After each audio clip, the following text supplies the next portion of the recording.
Artificial intelligence to the rescue. Scientists have used AI to discover a new class of antibiotics that can kill drug-resistant superbugs.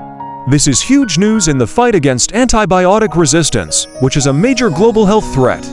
Every year, over 1 million people die from antibiotic-resistant infections. The new antibiotic compounds were tested on mice and found effective against MRSA and vancomycin-resistant enterococci to nasty superbugs that are resistant to most antibiotics. How did the scientists do it?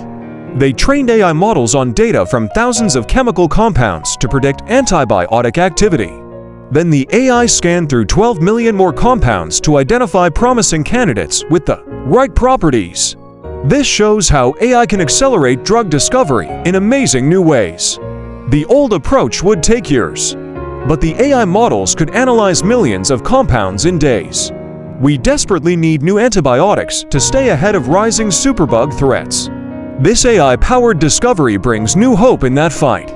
But we still have to be careful with new antibiotics to prevent resistance from developing again.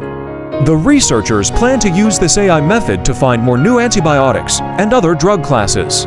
It's a whole new ballgame for drug discovery thanks to the power of artificial intelligence.